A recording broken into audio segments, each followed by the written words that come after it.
Bad commercial real estate loans are set to surge, according to multiple sources, starting in Europe, where the global CRE bust appears to be most advanced.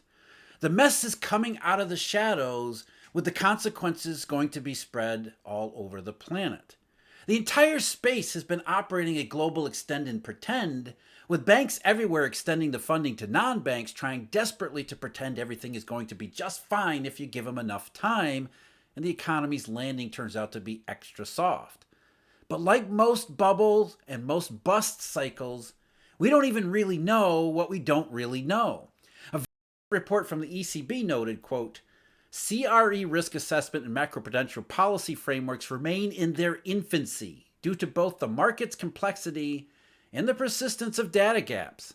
The extensive participation of non-banks and international investors also limits the data availability to authorities seeking to understand risks in the market and to calibrate the available range of tools. Finally, the complexity of banks' exposure to CRE markets also poses a challenge to understanding the risks.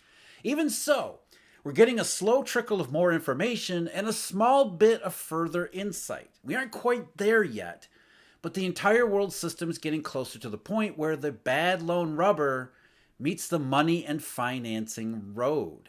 As Reuters reported a couple of months ago, according to this one quote, valuations are still too high. Everybody knows it. But at a certain point of time, people need to drop their pants. Well, it's almost pants dropping time. We've got a report from Standards & Poor's to go over, along with more information from the ECB, and finally, some troubling loan data from among European banks. I want to go back to a report I mentioned recently from Fitch. They talked about the global implications for commercial real estate. What they said was, CRE valuation deterioration will be led by major US and European, Middle East, Africa metropolitan office properties, with weakening also expected across U.S. retail, hotel, multifamily, and industrial segments. Yes, the U.S. bubble was much more widespread. Office properties, particularly in major global metropolitan markets, have shed significant value since peak 2022 levels. This will continue as leases are marked to market and tenants trim their physical footprints in response to the post-pandemic secular shift in work patterns and pivot towards well-located, highly amenitized, and energy-efficient spaces. And this is part where the macro stuff plays a big role. Because as the global economy continues to stumble, lack of recovery, it only adds more pressure on rents and valuations and funding and banks and everything else. So unless we do get a soft landing and the economy can start actually recovering, which is the whole point of extend and pretend, extend everything and pretend everything is fine until we actually get a real recovery in the economy and things really do pick up, we're at risk for not just the process continuing along, but forcing that process to move on to an accelerated schedule.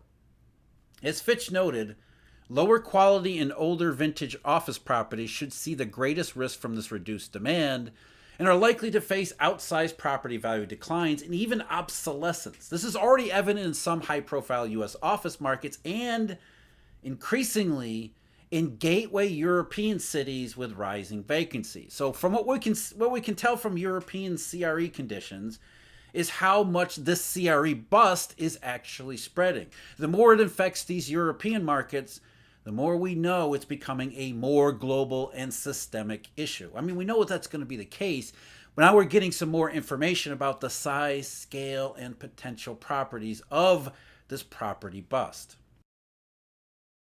Just last week, Standard & Poor's put out their own report on global commercial real estate, and it said bad commercial real estate loans at European banks are set to surge in the coming quarters, and that's according to buyers of distressed property debt. That's not a good sign, because if anyone has insight into the commercial real estate bust, it would be buyers of distressed debt. Quote, the banks don't know what they're going to do with these loans at the moment. This is Josh Silver, who's the director of the Malta-based alternative investment manager, A Partners Capital. He said also, that's an area where we see a tremendous supply coming. And here's a part that really stands out because it shows it's not just the distressed properties, not just those that are obsolete and old. Investors and lenders are losing money on prime properties in the current environment, said Francesco Zanella, who's a managing director of acquisitions at Starwood Capital. There's a name that comes up.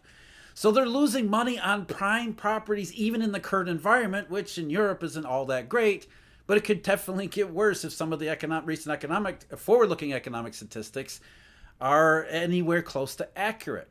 So we've already seen these things begin to develop, and they're developing in more and more ways. It's not being limited to a narrow segment of the marketplace, just these old, obsolete, loss-making properties.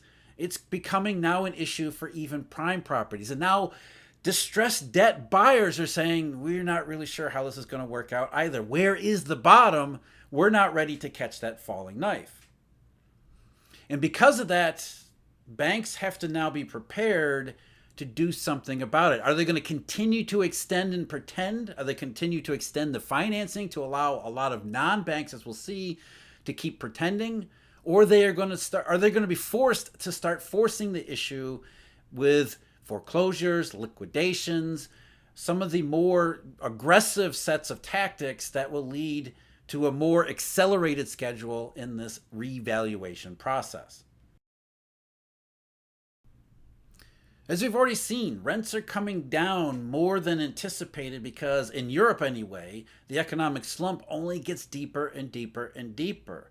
And the worse that slump gets, the worse it's going to be for all of these commercial properties, as well as the lenders and all of these complex funding arrangements that spread everywhere else. As Reuters reported earlier this year, in Germany, Europe's largest economy, commercial property prices dropped about 10% in 2023. That was according to VDP Banking Association. Declines have been similar on average across the euro area based on data from the European Central Bank. We already knew that. But the real estate sector accounted for roughly a fifth of Germany's output, with low interest rates pulling billions of euros into property. So again, the bubble in especially the heart of Europe, Germany, has been absolutely enormous, which means the scale of the problem is much bigger than people are anticipating. And one reason that's difficult to anticipate the scale of the problem is because everything has been hidden in the shadows. We don't have a lot of information, which is where the ECB report picks everything up. What the ECB said was, banks are exposed to commercial real estate markets through loans made for commercial real estate purposes, as well as through the use of CRE as collateral, with the latter also linking CRE market dynamics to wider credit conditions through the collateral channel. This is something we've seen ever since the first crisis way back in 2007 and 2008. As valuations in the marketplace go down and liquidity becomes less predictable, the value of collateral goes down, which only further imperils funding, which leads to liquidations and stressed sales and fire sales, which depresses prices even more, which depresses collateral valuations, and you get into that vicious cycle. Back to the ECB. Banks are exposed to CRE markets when they make loans to firms involved in CRE activities. As a market shock increases the credit risk on these exposures. CRE is also extensively accepted as collateral by banks, exposing them to increased losses if a borrower default coincides with a drop in collateral values. Moreover, economic theory suggests that the use of CRE as collateral may create a financial accelerator effect by linking CRE market prices to borrowers' access to credit. That's what these Eurodollar cycles are primarily about. We have valuations on debt products that are too high, especially as they're used as collateral. And as the collateral system reevaluates the fundamentals and the characteristics, especially liquidity characteristics of that collateral, it does not have enough tolerance to withstand that reevaluation. But we haven't seen the type of bubble behavior in something like commercial real estate really since 2008. So given the scale of the problem in commercial real estate and how widespread these complex funding arrangements are, what they're saying is there really is a potential for things to get out of control. I'm not saying that's going to happen, not saying that's the best case, but that we don't really understand how all of these things fit together just yet because everybody's extending and pretending. And it's very difficult to game plan how massive amounts of bubble valuations become revalued at non-bubble valuations. especially as the risk of collateral revaluations as that liquidity element that really leads to all of the more negative outcomes. And I think that's what the point of this ECB report is that yeah, there's lots of mysterious funding between banks and NFCs, and I'll get to that in just a second. But it's really when valuations on some of this collateral begins to move in the wrong directions, that's when the real fun starts. And by fun, I mean nothing fun whatsoever. That's when the real trouble starts. Let's go back to the ECB report. In June of 2022, a quarter of all NFC loans, and NFCs are non-financial corporations, so those are loans from banks to basically non-banks, businesses throughout the real economy. So in 2022, a quarter of NFC loans had a CRE purpose. A quarter had a CRE purpose, and hence were exposed to CRE markets through the direct credit risk channel. But 29% used CRE collateral and were therefore exposed through the collateral channel. And the overlap between those groups, as you would expect, would be substantial because if you're taking a CRE-based loan, you're likely using that CRE loan or some that product as collateral or something as collateral there. But 16% of loans exposed to CRE markets due to both purposes and their collateral. However, a further 12% of loans use CRE as collateral for non-CRE loans, suggesting that fluctuations in commercial real estate prices could indeed have implications for wider non-financial corporation credit. And that's where we get into the statistics that we just got from the ECB on bank lending in Europe. It's not just implications, future implications for NFC credit. We're already seeing that in the data. Specifically with regard to bank loans to non-financial corporations, what you can see very clearly is that banks shut off the funding in October, or really after October of 2022, which makes a whole lot of sense given what happened at the time. Not talking about rate hikes. The rate hikes is not the issue here. It's about risk aversion. It's about the economy in Europe falling into recession and what that was going to do for the environment, the background environment, to reevaluate and revalue all of the bubble properties from commercial real estate and other asset sectors too from 2021. Because just like the US and Europe, there was that euphoria in 2021 thinking that consumer price acceleration was the same thing as recovery when it wasn't. And really, October 2022, we saw curves start to really invert and go crazy. That was a sign. The entire global marketplace was taking a second look at everything, all the assumptions from the prior period, 2021, and thinking, okay, we were wrong about a whole lot. And one of the things that the marketplace was wrong about was commercial real estate. So banks in Europe began to shut down their lending to non-financial corporations, which the ECB report just told us a huge part of lending to non-financial corporations is directly tied to commercial real estate. So it makes perfect sense why from all the way back in October 2022, banks would just shut down that funding entirely. And they probably shut down some other funding as well. And by going sideways for about a year and a half, it actually understates the level of contraction we're talking about here. Because again, everything, nonlinear world, it should be growing at a steady rate. And here we have no growth whatsoever. In fact, a little bit of a decline. But that's just banks seeing that a recession in Europe, as well as the commercial real estate risk, they're not going to lend for any more projects to be produced. Don't need to add to what is already a bad situation.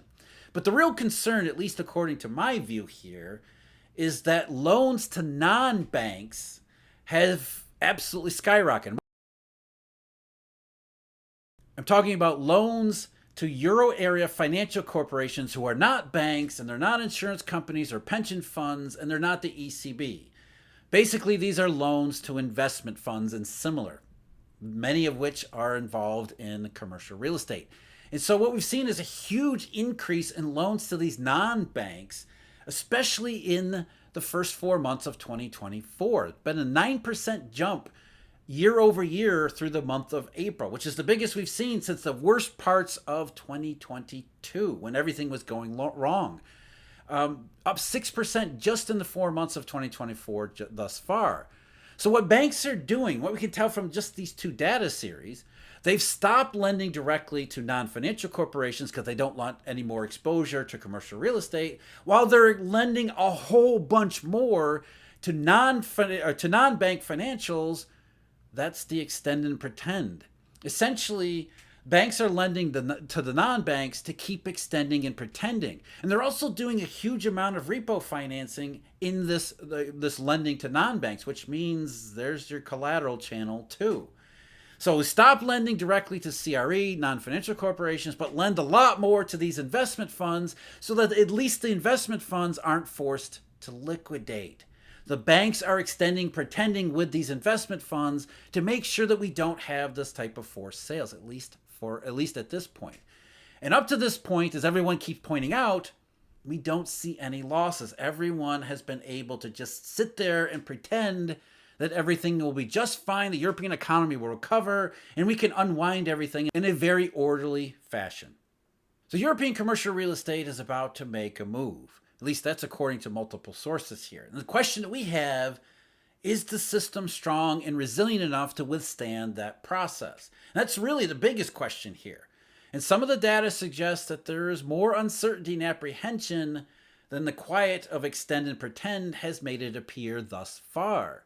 And remember, European commercial real estate isn't strictly about Europe or European banks. We're talking about non-banks. We're talking about other non-banks, not just investment funds, insurance companies and pension funds, life insurance companies. We've got repo, we've got collateral. We've got, as the ECB said, our process of trying to understand the risks is in its infancy. But that's all about to grow up very fast. Now, that could be a good thing. Everything turns out to be resilient, as everybody's claiming. Some losses get taken. Maybe a few banks fail. Maybe some non-banks get shut down. But the economy gets through it fine with minimal disruption. But there is also the non-trivial chance this turns out to be something more disruptive in all the channels. Finance, economy, and ultimately money. That last one being the key concept, especially where it comes to collateral. How will the system really be able to withstand a revaluation in collateral? Is there enough resiliency, real resiliency, not the stuff they talk about from central bankers, real resiliency to be able to withstand reevaluation and revaluation among all of these things? Is the landing in the economy soft enough to cushion the blow? And that's the thing about bubbles and busts. They're very tricky propositions. So we'll keep monitoring everything and we'll keep you updated as it unfolds, because it's going to unfold and it seems like it's going to start unfolding pretty soon. We did get a little bit of information on the US end of commercial real estate last week, and I went over that in a recent video. If you haven't seen it, that's the one I've got linked below.